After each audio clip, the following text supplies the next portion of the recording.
Buckle up, Buttercup, because before the Autobots, before Decepticons, before Earth was ever knew what was coming, there was Cybertron, a planet that was so advanced it believed it had outgrown collapse. Towering metallic cities, endless energy, technology beyond imagination. From the outside, it looked perfect.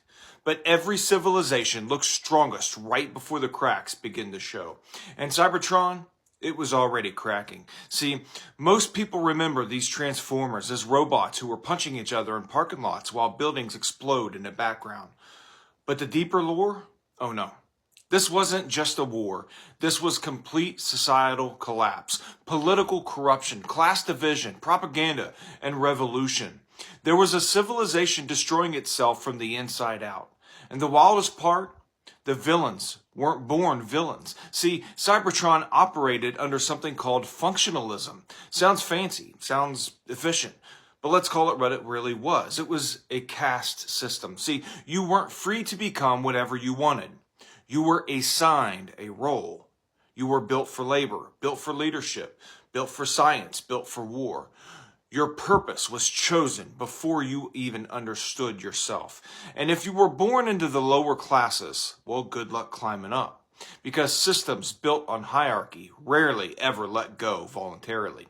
Now, imagine living in that world for millions of years. Some cities shining with power and prosperity while entire sectors rusted in neglect. Workers grinding themselves into exhaustion while Cybertron's elite debated philosophy in towers, overlooking suffering like it was just part of the scenery. That's not harmony, that's pressure. And pressure, it will always find a breaking point. Meanwhile, deep beneath the glowing surface of Cybertron, there were gladiator arenas. Yes, advanced robotic civilization still solving problems with organized violence. Because no matter how sophisticated a society becomes, people still love blood sport, especially when it distracts them from their own problems. And inside those pits, a name began to spread. That name was Megatron. But not the version that most people remember, not the tyrant, not the conqueror.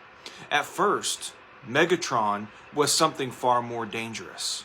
He was a voice for the masses. In many versions of the lore, Megatron started as a labor class bot. He was a miner, a worker, one of the countless sparks buried underneath Cybertron's hierarchy.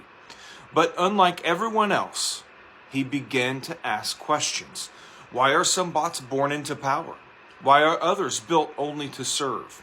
Why does an entire civilization depend on suffering while pretending that this is order?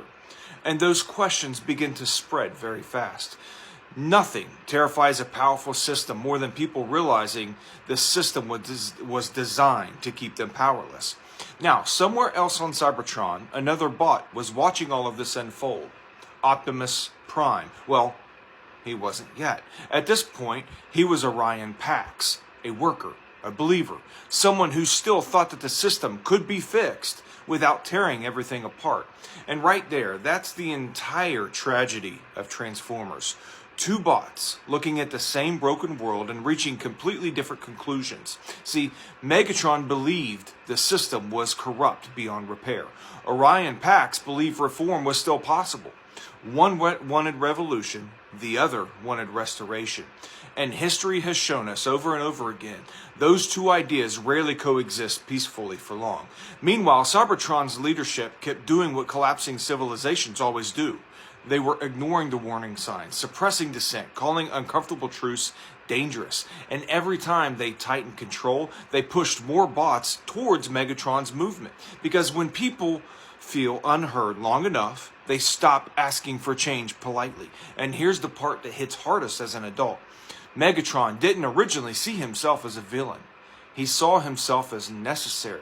And that's what makes this story dangerous, because the scariest revolutions in history are the ones born from legitimate pain. And while Cybertron kept pretending that everything was stable, the fault line underneath the planet kept growing wider. Not physically, ideologically, morally, socially, until eventually the pressure would become too much to contain. Because civilizations don't collapse the moment things get bad. They collapse the moment that everyone insists things are still fine.